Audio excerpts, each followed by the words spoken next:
You probably know someone like this. He's full of brilliant ideas. He dreams big. There's a spark in his eyes that makes you feel like he was born for something extraordinary. He talks about wild projects, groundbreaking visions. He lives in the world of what's possible. But nothing ever gets finished. And when things fall apart, the excuses are ready. The timing wasn't right. I just haven't found the right people yet. The world doesn't get me. Maybe it's your childhood friend. Maybe your younger brother. Maybe it's your boyfriend. Or maybe it's your father.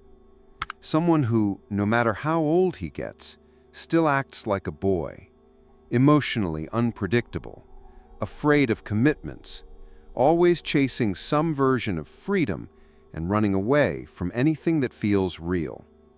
And maybe, just maybe, a part of you still hopes he'll change. Carl Jung had a name for this psychological pattern: Puer Aeternus, the eternal boy. It's not just a personality type, it's an archetype, a deep, unconscious force that lives inside many men and plays out like a story on repeat. This is the man who refuses to grow up, who stays forever in transition, always preparing to live, but never really beginning.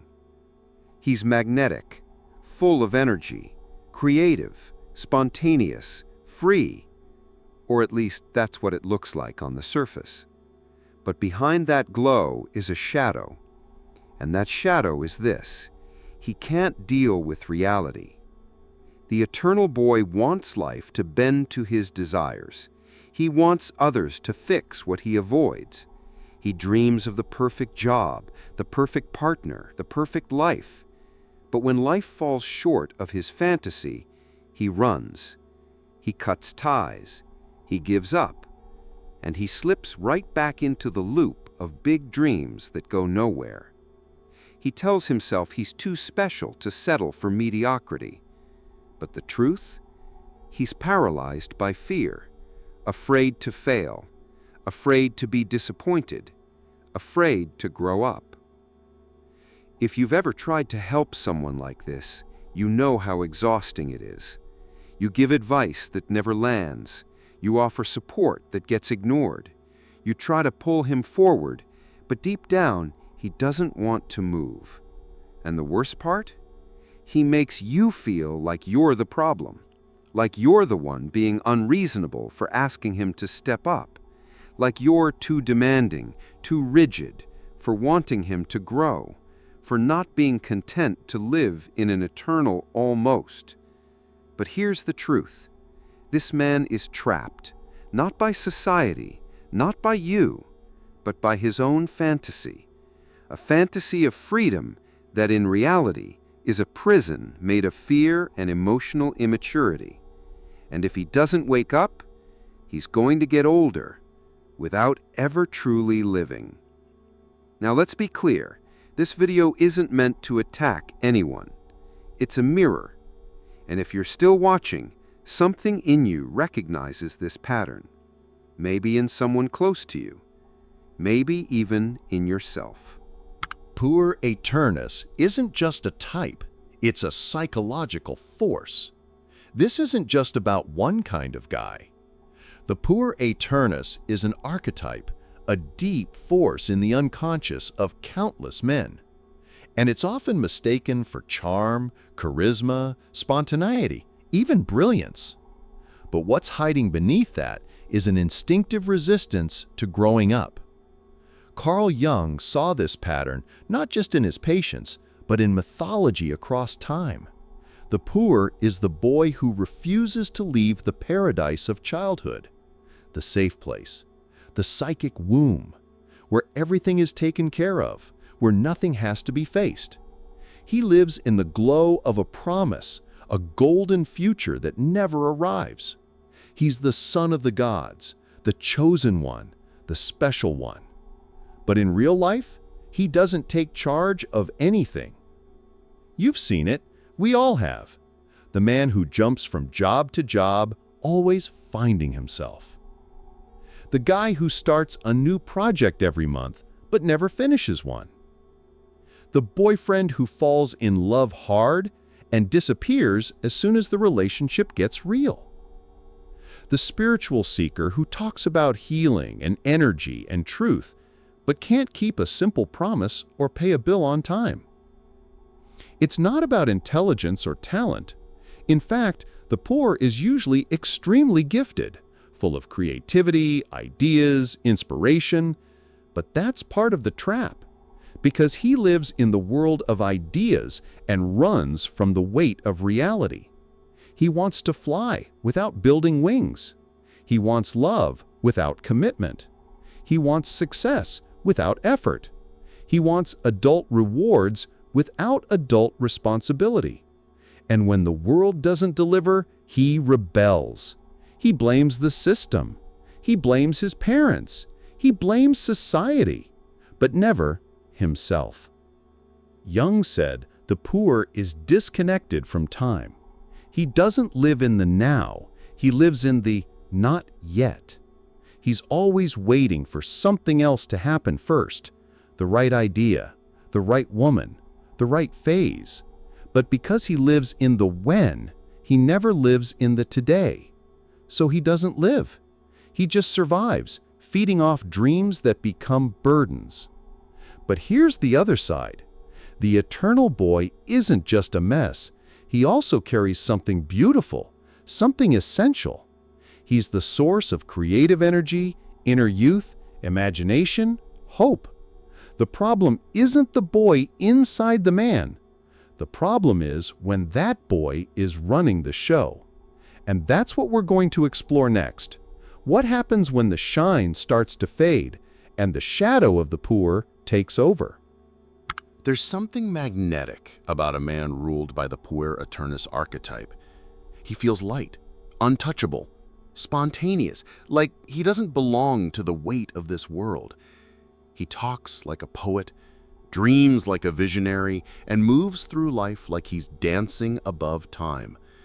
He doesn't follow rules, doesn't do labels, doesn't attach to anything.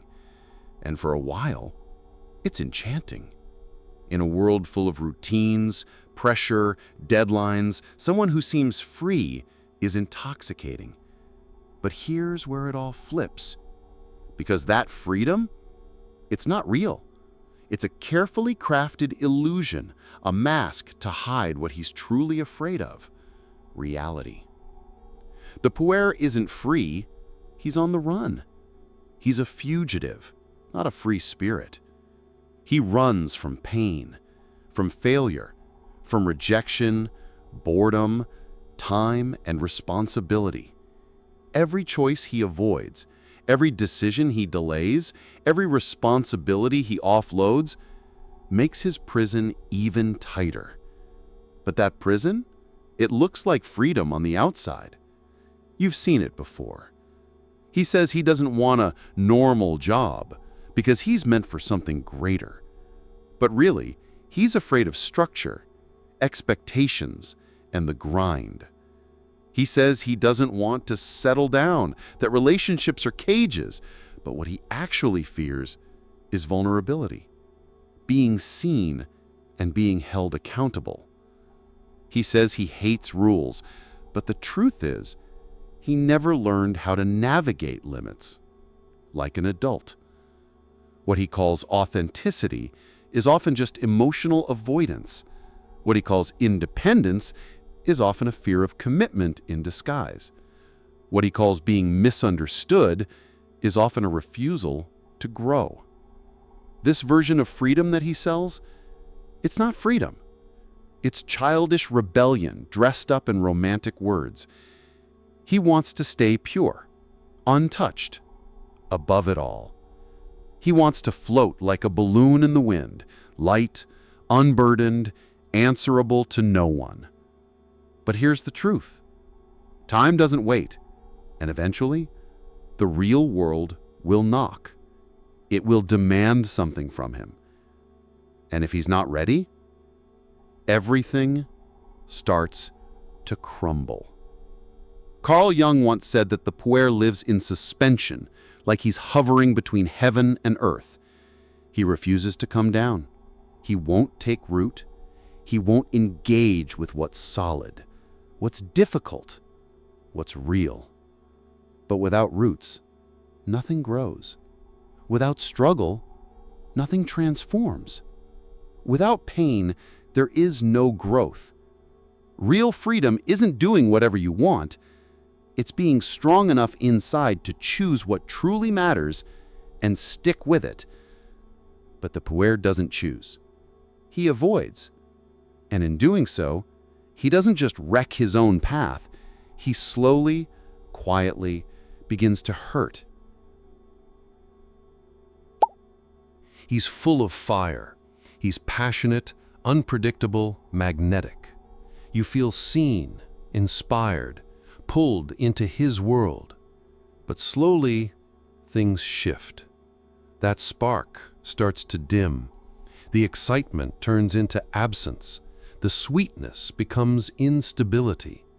What looked like freedom becomes disconnection. This is when the shadow of the Puer takes over. And it doesn't happen loudly. It's subtle, sneaky. It shows up in small acts of sabotage. He forgets commitments, misses deadlines, avoids hard conversations, gets careless with money, changes direction suddenly, breaks promises without guilt, and each time it's wrapped in a poetic excuse. I'm just not ready. I don't want to force anything. I need to follow my own rhythm. But underneath, he's scared. Scared of being ordinary. Scared of disappointing others. Scared of choosing and being held to that choice. So what does he do? He sabotages anything that demands him to show up fully. This self-sabotage doesn't just hurt him. It spreads like a quiet poison. Partners feel the pain of loving someone who says all the right things but disappears when it matters. Family watches him waste talent, potential, and time, unable to intervene. Friends get exhausted, always cheering on another comeback that never lasts. And all the while, the Puer keeps telling himself the story, I'm not like everyone else. But what's really happening? He's sinking deeper into emotional adolescence, stuck in a cycle where growth never comes. And here's the cruel twist. Like every archetype, the shadow of the Puer feeds on the unconscious. He doesn't see it. He doesn't even know he's self-destructing. He truly believes other people are the problem. He looks at those who've grown up and calls them traitors, sellouts, boring. He sees maturity as surrender, not strength. He isolates, convinced he's staying true to himself. But the truth? He's not being authentic. He's being held hostage by fear. Jung said, we do not become enlightened by imagining figures of light, but by making the darkness conscious. That means this: we don't heal the eternal boy by pretending he isn't there. We heal him by seeing the shadow fully. The problem isn't the existence of the inner child. The problem is when that child becomes a tyrant, when he calls the shots, when he sabotages every chance at a meaningful life. And the scariest part? He's almost never alone. Because behind almost every Puer, there's another hidden force, one that keeps him stuck, passive, and emotionally dependent. Behind almost every eternal boy, there's a presence, sometimes warm, sometimes overbearing, but always powerful. Carl Jung called this the archetypal mother, a force that can either nourish life or, when left unchecked, devour it. And when the mother's influence becomes excessive, she turns into the great devouring mother, not someone who gives life, but someone who keeps the boy from ever being born psychologically. Let's break that down. The literal mother or a symbolic one. This mother figure might be literal, an overprotective mom who always made excuses for him, picked up the pieces, shielded him from failure, and, with the best intentions, prevented him from learning how to stand on his own. Or she might be symbolic, a partner who mothers him emotionally, a grandmother who dotes on him endlessly, a feminine energy that comforts, protects, but also enables his passivity.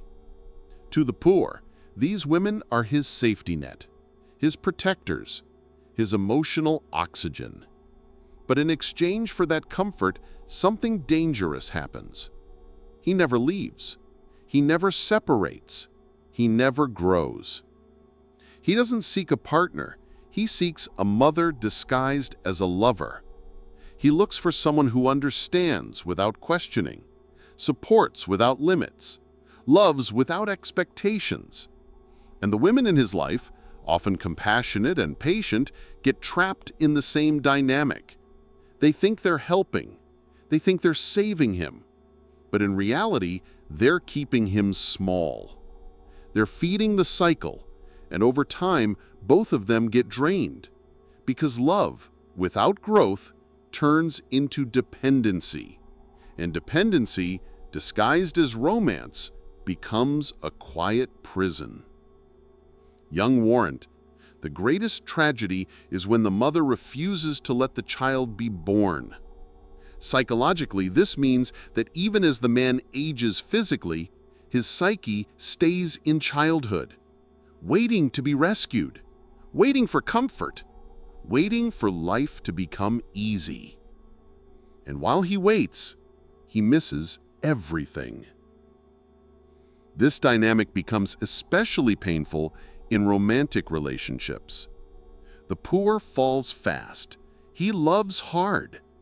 But what he really falls in love with is an idea. He idealizes his partner, puts her on a pedestal. She's not just a girlfriend, she's the one, the muse, the angel who will fix everything he can't fix himself. But the moment she becomes real, with needs, boundaries, flaws, expectations, he runs. He pulls away. He blames her. He ghosts or lashes out or falls into depression. Why? Because he never wanted a real woman. He wanted a perfect one. He wanted a mother figure, not a partner who would challenge him to grow. And so the pattern repeats. There's only one way out of this pattern, and it's not easy. It's painful, violent, at least emotionally. It's the psychological version of cutting the umbilical cord. The Puer must let go of the mother, both literal and symbolic.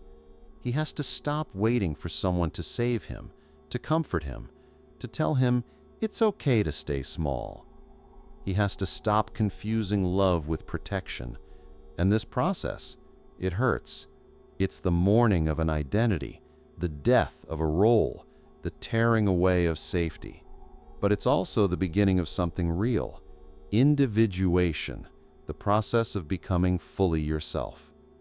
Here's the truth no one likes to hear. Maturing is brutal. Carl Jung compared it to birth, not just metaphorically, symbolically, psychologically, spiritually. It involves blood, pain, fear, death of the old, and no one can do it for you. The first step is to collapse the fantasy, to see, really see, that the perfect timing, the perfect job, the perfect woman will never arrive. There is no someday. There is only now, and the choice to act before you feel ready. That means grieving the idealized version of yourself, grieving the imagined life you thought you were owed, grieving the comfort of waiting, and above all, grieving the mother, not by rejecting her love, but by ending the emotional dependency. Killing the eternal boy inside you doesn't mean killing your creativity. It doesn't mean losing your dreams. It doesn't mean turning into a boring adult. It means no longer using that boy as an excuse. You can still dream, still create, but now your inner boy follows the leadership of the man you're becoming. That's where true freedom is found. When the puer is healed, not erased but integrated, he becomes a gift. He's still imaginative, playful, inspired, but now he's grounded. He knows how to commit. He shows up even when it's hard. He builds things that last, because now he's no longer running away from reality, he's working with it. That's what transformation looks like. It's not flashy, it's not poetic, it's quiet effort, daily consistency, real choices. But most men don't know where to start. They're tired of running, tired of waiting. They know the time of the eternal boy is over, but they don't know how to step into something new. That's why this message matters. If you've made it this far, it's because something inside you knows it's time. There's no shame in recognizing yourself here. No shame in seeing the pattern. Every single one of us has at some point wanted to stay a child. We've all dreamed of shortcuts. We've all resisted responsibility. But life doesn't wait. It challenges us. It demands us. And eventually, it corners us into a decision. Stay trapped in the world of promises or cross the bridge to fulfillment. And that bridge? It's called maturity. Jung said, "Those who do not confront their demons will be forced to meet them at every corner of life." The Puer Aeternus is one of those demons. He hides under the name of freedom, under authenticity, under misunderstood genius. But he keeps you from growing roots, from building anything real, from living a full life. So what now? You choose. You choose to face him, to integrate him, to grow. Maturity is what's born when you stop waiting for someone to save you and start saving yourself. When you realize that responsibility isn't a prison, it's your path to power. When you understand that real freedom is not doing whatever you want, it's having the internal strength to do what actually matters. If this hit home for you, comment below. Tell your truth. Writing it down might be the first step to becoming the man you were meant to be. And if someone you care about is stuck in this cycle, share this video with them, not to shame them, but to show them there's a way out. The next chapter of your life is waiting, and this time, it doesn't have to be a fantasy. Let me know if you'd like this script formatted for voiceover, subtitles, or a visual storyboard.